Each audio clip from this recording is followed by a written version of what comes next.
አክብሮታዊ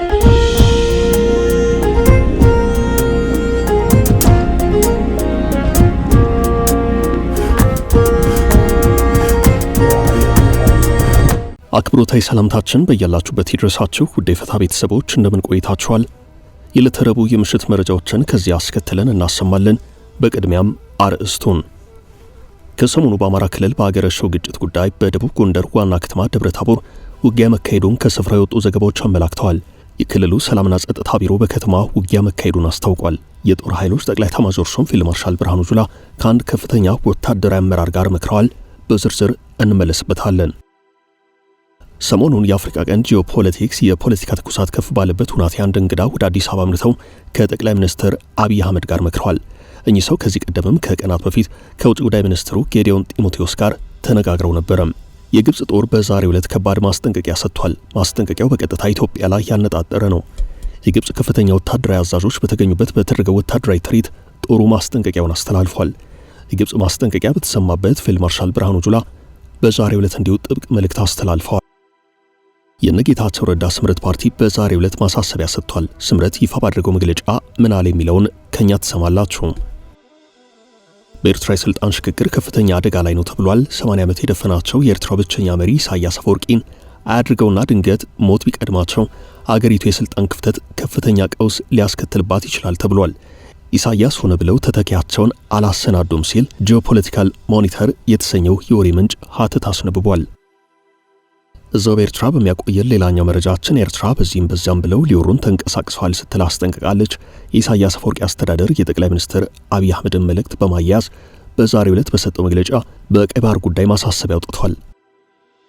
በኢትዮጵያ የግል ቴሌቪዥን የሚዲያ ዘርፍ ፈርቀዳጅ የነበሩት የኢቢኤስ ቴሌቪዥን ዋና ስራ አስፈጻሚና መስራች የነበሩት አቶ አማን ፍስሐ ጽዮን ባደረባቸው ሕመም በሕክምና ሲረዱ ቆይተው በዛሬው ዕለት የካቲት 4 ቀን 2018 ዓ.ም ሕይወታቸው አልፏል። አጠር አድርገን የምንመለከተው የሀገር ቤት መረጃችን ነው። ከላይ ያስተዋወቅናችሁ የሰዓቱ አንኳር ዘገባዎች ናቸው። እስከ ፍጻሜው ከኛ ጋር ቆዩ።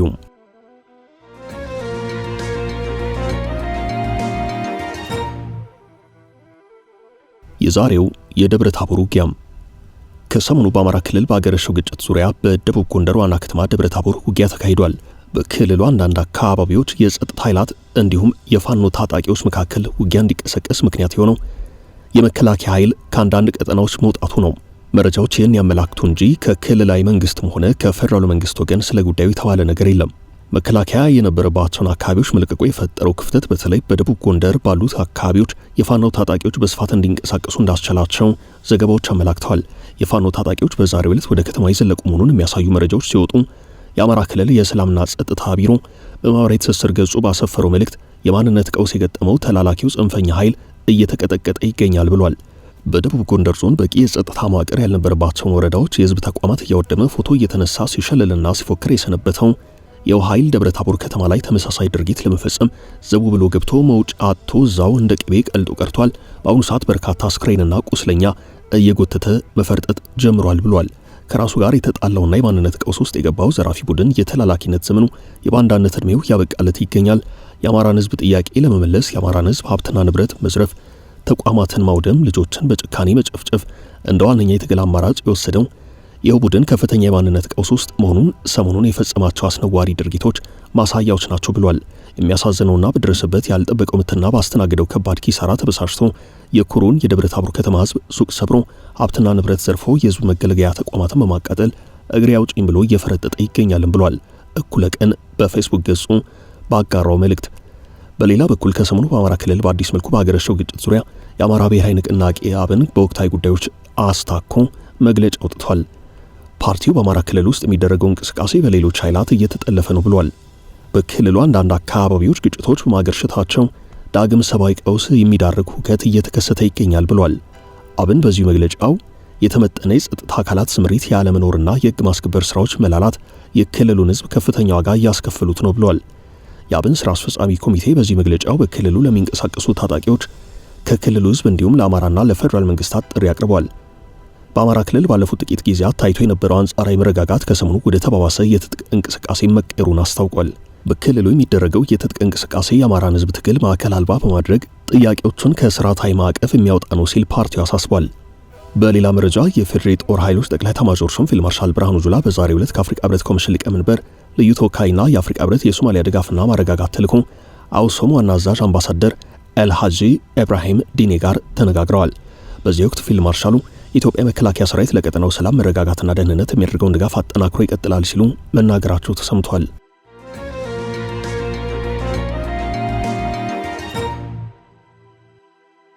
የጠቅላዩ የ4 ኪሎ ምክክር ሳዑዲ በአዲሱ የአፍሪካ ቀንድ ጂኦፖለቲክስ የኃይል አሰላለፍ ከግብፅና ከካታር እንዲሁም ከቱርክ ጋር መቆሟ በተደጋጋሚ ይነገራል።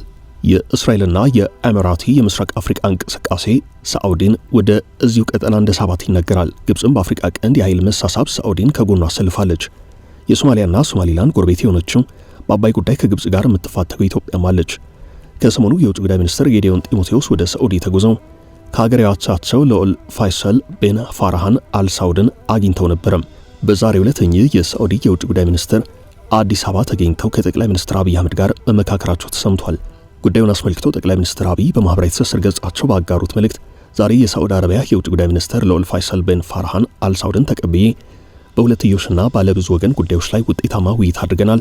ውይይታችን በአበይት ዘርፎች ለረጅም ዘመናት የዘለቀውን የሁለቱ ሀገራት ትስስር ለማስፋት የወል ፍላጎታችንን በቀጠናዊ ዓለም አቀፋዊ ጉዳዮች ላይ ትብብር በማጠናከር ላይ ያተኮረ ነበር ብለዋል። በአሁኑ የአፍሪካ ቀንድ የኃይል አሰላለፍ ሳዑዲ አረቢያ ከእስራኤልና የተባበሩት አረብ ኤምሬቶች በተቃርኖ በመቆም የኃይል ፍትጊያ ላይ ትገኛለች። የተባበሩት አረብ ኤምሬቶች ጦር ከየመን እንዲወጣ ያደረገችው ሳዑዲ በተመሳሳይ ኤሚራቲ በሶማሊያ የነበራትን ወታደራዊ ጦር ሰፈር ዘግታ እንድትወጣ ካደረገው የሶማሊያ መንግስት ጀርባ እጇ እንዳለበት ይነገራል። ከሰሞኑ በሳዑዲና በሶማሊያ መካከል ወታደራዊ ስምምነት መፈረሙ ተዘግቧል። እስራኤል ለሶማሊላንድ ሀገራዊ እውቅና መስጠቷን ተከትሎ ጠበቅ ያለ ተቃውሟቸውን ካሰሙት ሀገራት መካከል ሳዑዲ አንዷ ስትሆን ከሶማሊያ ጋር ያላትን ግንኙነት ጠበቅ በማድረግ የአፍሪካ ቀንድን በተመለከተ የኃይል አሰላለፏን ከቱርክ፣ ግብፅና ካታር ጋር አድርጋለች። ይህ ማለት የኢትዮጵያ ጠላት ናት ማለት አይደለም። ሳዑዲ ኢትዮጵያና ኤሚራቲ ያላቸውን ግንኙነት በጥርጣሬ ተመልክተው እንጂ አሁንም የኢትዮጵያ አጋርና ወዳጅ ሆና መቀጠሏን ዘገባዎች ያመላክታሉ። ከምንም በላይ ተንታኞች እንደሚናገሩት ከሆነ ሳዑዲ በኢትዮጵያ ያላት የኢንቨስትመንት እንቅስቃሴ ኢትዮጵያም የውጭ ምርቶችን ተደራሽ ከምታደርግባቸው ሀገራት ተርታ ሳዑዲ ትጠቀሳለች። በሁለቱ ሀገራት መካከል ያለው የንግድ ግንኙነት ከጊዜ ወደ ጊዜ እየተጠናከረ የመጣ ነው። የመንግስት ለመንግስት ግንኙነቱም በዚያኑ ልክ ከፍ ያለ ነው። የኤርትራ መንግስት ከኢትዮጵያ ጋር በገባበት የባህር በር ግጭት ሳቢያ በተደጋጋሚ አሰላለፉን ከሳዑዲ ጋር በማድረግ የሀገሬው ፕሬዝዳንት ኢሳያስ አፈወርቂ በተደጋጋሚ ወደ ሪያድ ተጉዘዋል። የኢትዮ ኤርትራን ውጥረት ለማርገብ በዚህ ሰዓት ዋነኛ ቁልፍ ሚና ትጫወታለች ተብላ የምትታሰበው ሳዑዲ አረቢያ ይህንን ውጥረት ለማርገብ ከመጋረጃው ጀርባ ተከታታይ የሆኑ ጥረቶችን ስታካሂድ መቆየቷ ይዘገባል። ከኢትዮ ኤርትራ ጉዳይ በዘለለ በሱዳን የእርስ በርስ ጦርነት የተባበሩት አረብ ኤምሬቶች ጄኔራል መሐመድ ሐምዳን ዳጋሎን በመደገፍ እጁ አለበት በሚል ተከታታይነት ያላቸው ቅሳዎች የሚሰሙባት ኤሚራቲ ከዳጋሎ ጋር የሚፋለሙት አልቡህራን የኃይል አሰላለፋቸውን ከሳዑዲና ግብፅ ጋር አድርገዋል። ኤርትራም የተባበሩት አረብ ኤምሬቶችን በመኮነን አካሂዷን ከሳዑዲ ጋር አድርጋለች። በቀደሙ ጊዜ በየመን በጋራ ጥምረት ፈጥረው ሁለቱ እህትማማች የአረብ ሀገራት የሚባሉት ሳዑዲና የተባበሩት አረብ ኤምሬቶች የጋራ ዘመቻ ያካሄዱ ቢሆንም ከቅርብ ጊዜያት ወዲህ ግን የውግ ግንኙነታቸው ወደ ፉክክር አምርቶ በቀጠናው የበላይ ለመሆን ሁለታቸውም በተለያዩ አቅጣጫዎች ሩጫቸውን አጠናክረዋል። በመካከለኛው ምስራቅ ከሚታዩ ሽኩቻን ባሻገር በምስራቃዊ የአፍሪካ ቀንድ በሚስተዋሉ ክስተቶች ላይ ሁለቱም አካላት በተለያየ የኃይል አሰላለፍ ውስጥ መገኘታቸው የሁለቱን ሀገራት የከረረ የሐሳብ ልዩነት በግልጽ የሚያሳይ ነው ተብሏል።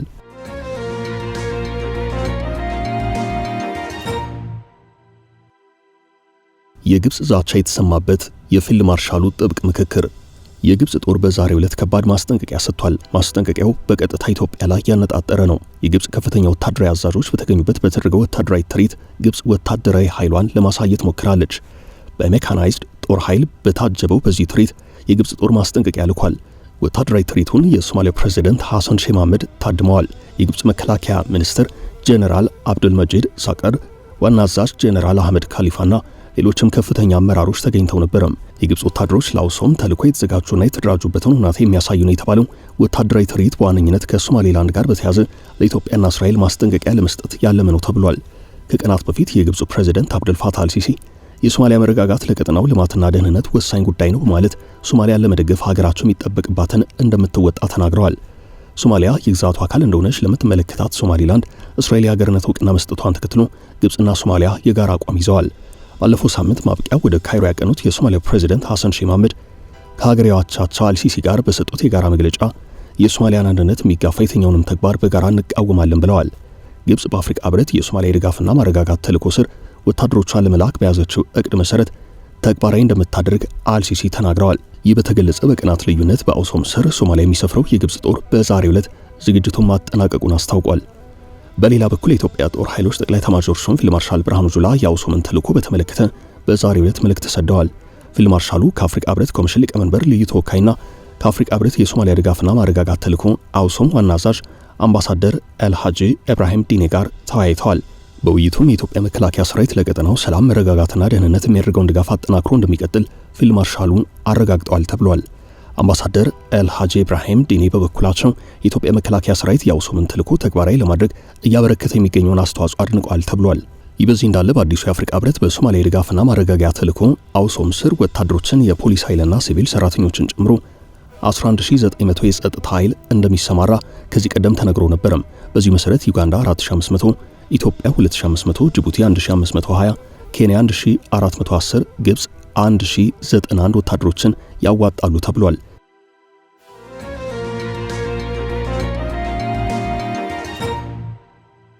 የነጌታቸው ረዳ ጥብቅ ማሳሰቢያም ስምረት በስም ያልጠቀሳቸው አካላት ፓርቲው ላይ ከሚያካሂዱት የችኮላ ፖለቲካ ዘመቻዎች እንዲቆጠቡ ጠይቋል። ስምረት ይህን ጥሪ ያቀረበው አንዳንድ የፓርቲ አባላትና አመራሮች በግል ይፋ የማህበራዊ ትስስር ገጻቸው የሚጽፏቸው ጽሁፎች የግላቸው እንጂ ፓርቲውን የማይወክሉ ናቸው ባለበት መግለጫው ነው። ስምረት ለአዲስ ማለዳ እንዳሳወቀው በስም ያልዘረዘራቸው ነገር ግን ሁሉም ወገኖች ሲል የጠራቸው አካላት ከችኮላ የፖለቲካ ዘመቻዎች እንዲቆጠቡ ጠይቋል። የትግራይን ህዝብ ወደ መደበኛ ህይወት የሚመልሱ መረጋጋትን የሚሰብኩ ሰላምንና መልሶ ግንባታን መልሶ ማቋቋምን በሚሰብኩ ዘመቻዎች ብቻ እንዲያተኮሩ ጥሪ አቅርበዋል። የፓርቲው አቋም በድረገጹ ብቻ የሚለጠፉት መሆናቸውን ያመላክተው ስምረት በህዝባችን ላይ የተጋረጡ ስብስብ ችግሮች በሰላማዊና ዲሞክራሲያዊ ትግልና በሁሉም ጎሳዎች ላይ ያተኮረ ውይይት በማድረግ ሊፈቱ እንደሚገባ አጥብቆ እንደሚያምን አጽንኦት ሰጥቷል። የፓርቲው ፕሬዝዳንት ጌታቸው ረዳን ጨምሮ ሌሎች አመራሮችና አባላት በግል ማህበራዊ ትስስር ገጾቻቸው በህትመት ውጤቶችና ድረገጾች ላይ የተለያዩ ጽሁፎችን ሲያሰራጩ እንደነበር ይታወሳል። አቶ ጌታቸው ከጥቂት ቀናት በፊት ለአዲስ ፎርቹን በላኩት ጽሁፍ የትግራይ ጊዜ አስተዳደር ፕሬዝዳንት ጄኔራል ታደሰ ወረደና በዙሪያቸው ያሉ የህወሓት አክራሪዎች እስካሉ ድረስ ትግራይ ከቀውስ አትወጣም በማለት መልእክት አስተላልፈዋል። ጌታቸው ጄኔራል ታደሰ በእርሳቸውና በአክራሪዎች መካከል አሸማጋይ መስለው በመቅረብ የፓርቲው ጥገኛ አድርጓቸው እንደነበር በመጥቀስ ጄኔራሉ የጊዜ አስተዳደሩ ፕሬዝዳንት መሆናቸው በትግራይ ብዙ ጥፋት ማስከተሉን ገልጸዋል። ጄኔራል ታደሰ የክልሉን ኢንቨስትመንትና መሬት ጉዳዮች እንዲቆጣጠሩ የተሰጣቸውን ኃላፊነት የራሳቸውንና በዙሪያቸው ያሉ አካላትን ለማበልጸግ ተጠቅመውበታል ያሉት አቶ ጌታቸው ጄኔራል ታደሰ ለፈጸሙት ሴራና ጥፋት ሁሉ አለመቅጣታቸው ስህተት እንደነበር አውስተዋል።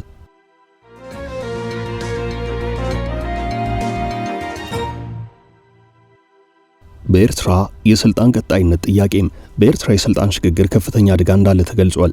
80 ዓመት የሞላቸው ኤርትራ ብቸኛ መሪ ኢሳያስ አፈወርቂ ድንገት ቢሞቱ ሀገሪቱ የስልጣን ክፍተት ከፍተኛ ቀውስ ውስጥ እንደምትገባ አስመራ የተለያዩ ቡድኖች የግጭት ማዕከል ልትሆን እንደምትችል አንድ ጽሑፍ አመላክቷል።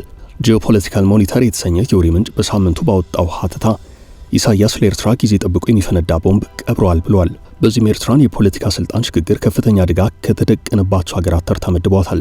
ኢሳያስ በኤርትራ ፍጹም ቁጥጥር ምንም አይነት የተቋም ህልውና እንዳይኖር ማድረጋቸው ኢሳያስን ተሻግራ ለምትመጣ ኤርትራ ጭንቅ መሆኑን የተነገረው። ኤርትራ የአፍሪካ ሰሜን ኮሪያ የሚል ስያሜ ያላት ሲሆን በአምባገነን ዋነኛ የስርዓት መገለጫ በሆነው ሰሜን ኮሪያ እንኳን የአስመራን ያህል የስልጣን ሽግግር ስጋት የለም ብሏል ጽሑፉ። ከኤርትራ ማይተናነሱ አውቶሪቴሪያን የአፍሪካ ሀገራት አሉ ያለው ጽሑፉ ማዕከላዊ አፍሪካ ሪፐብሊክ፣ ሱዳንና ቻድን ጠቅሶ እነዚህ እንኳን በዛም አነሰ ከፋም ልማም በመጠኑ መንግስት ማሻገር የሚችል ተቋም ገንብተዋል ይላል። ኤርትራ ግን የኢሳያስን መሄድ ተከትሎ ለሚመጣ የስልጣን ክፍተት መልስ መስጠት የሚችል ስርዓት የላትም ብሏል። ኤርትራ ተቋም አልባ ሆና የተሰራችው ሆነ ተብሎ ለኢሳያስ ብቸኛ አገዛዝ እንዲያመች መሆኑን ተንትኗል። ፕሬዝደንቱ አንድ ነገር ቢሆኑ ስልጣን ለማን እንደሚሰጥ የተቀመጠ አቅጣጫ የለም። ለጊዜውም ቢሆን ፕሬዝደንቶች በምክትላቸው ይተካሉ ያለው ጽሑፉ ይህ ድል በኤርትራ የለም ይላል። ኢሳያስ ይህንን አደጋ ሳይገነዘቡ ቀርተው እንዳይደለ የሚያሳየው ጽሑፉ ፕሬዝደንቱ በዚህ ዕድሜያቸው እንኳን የሚተካቸውን ያላዘጋጁበት ምክንያት በሕይወት ሳሉ ከስልጣን የመሰናበት ስጋትን ለማስወገድ ነው ብሏል። ማን ይተካቸው የሚለው ጥያቄ በሕግም ሆነ በሌላ መንገድ መመላከቱ ወይንም መታወቁ በአገዛዝ ውስጥ የፉክክር ኃይላትን በመፍጠር ኢሳያስን በሕይወት እያሉ ከስልጣን ሊያነሳ የሚችልበት እድል አለም። ኢሳያስ ተተኪያቸውን ሆነ ብለው አይፈልጉም ብሏል ጂኦፖለቲካል ሞኒተር። ታዲያ ከእርሳቸው እልፈት ማግስት ተቋም አልባነት ብዙዎችን የአስመራ ወንበር ለመያዝ ባላቸው ኃይልና የተበታተነ ድጋፍ ተከፋፍለው እንዲመጡ ምናልባትም ከፍ ያለ ግጭትና የደም መፋሰስ ያስከትል ይሆናል የሚል ስጋት አለም። የፕሬዝዳንት ኢሳያስ የሀገሪቱ ስልጣን ምን ያህል ግላዊ ለመሆኑ ማስረጃው እጃቸው ላይ ያለው ኃይል ነው። ሁሉም የወታደራዊና ጸጥታ አገልግሎቶች በቀጥታ ሪፖርት የሚያቀርቡት ለኢሳያስ ነው። ሀገሪቱ ግልጽና ጠንካራ ወታደራዊ ዕዝ ያላት ቢሆንም ወታደራዊ ዕዙም ከኢሳያስ መልስ ከሚመጣ የስልጣን ክፍተትና አጣብቂኝ አያድናትም ብሏል ጽሑፉ። ኢሳያስ ወታደሩን የያዙበት መንገድ ማናቸውንም አዛዦች ወይንም አለቆች በቅጽበት ሊሰውሩና እርምጃ ሊወሰድባቸው የሚችል አኳን መሆኑ የመሰባሰብና ጥያቄ ማንሳትም ሆነ እርስ በርስ የመተማመን ዕድልና መንገድን የዘጋው ነው ብሏል። ፕሬዝደንቱ አንዳች ነገር ቢሆኑ የኤርትራ መንግስትን ከሚከተለው የውስጥ የመፈራረስ አደጋ ባሻገር ክስተቱን እንደ ኢትዮጵያ፣ ሱዳንና ኤሚራቲ ያሉ ሀገራት መጠቀሚያ ማድረጋቸው አይቀርም ሲል በኤርትራ ያለው የስልጣን ሽግግር የነገ ስጋት በሁለት በኩል የተሳለ አደጋ ማስከተሉን ጽሑፉ በመተንተን ደምድሟል።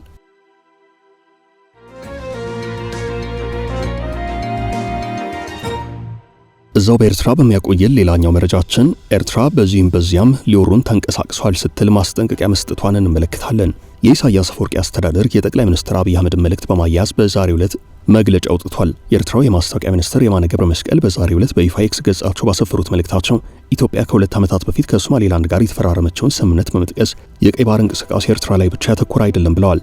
ታህሳስ 22 ቀን 2016 ዓ.ም በፈረንጆቹ አዲስ ዓመት ዕለት አዲስ አበባ ላይ በቀድሞ የሶማሌላንድ ፕሬዝዳንት ሙሴ ቢሂ አብዲና በጠቅላይ ሚኒስትር አብይ አህመድ መካከል የባህር በር አጠቃቀምን በተመለከተ የመግባቢያ ሰነድ መፈረሙ ይታወቃል።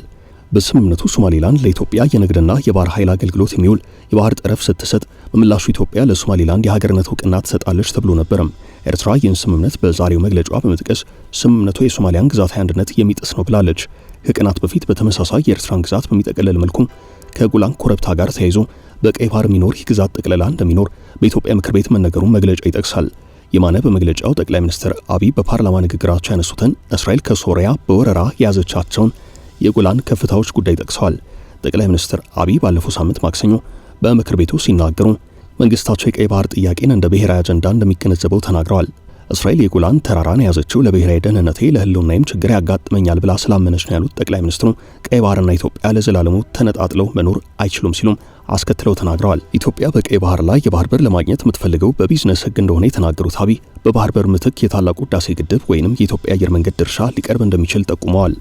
ይህ ካልሆነም በሊዝ ወይንም በመሬት ልውውጥ ሊከናወን እንደሚችልም አስረድተዋል።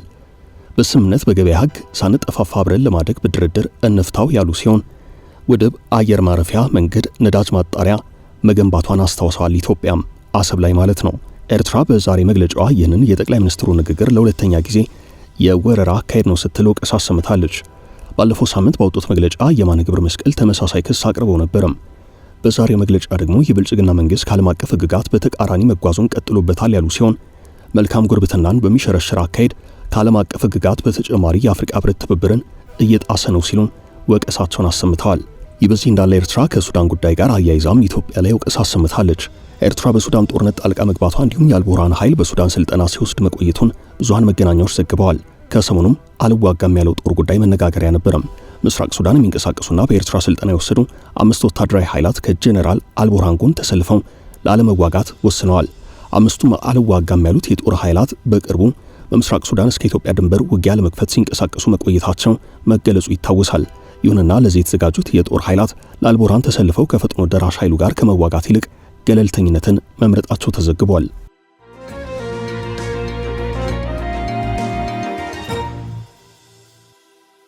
የኢቢኤስ ቴሌቪዥን ዋና ስራ አስፈጻሚና መስራች ከዚህ ዓለም በሞት ተለዩ።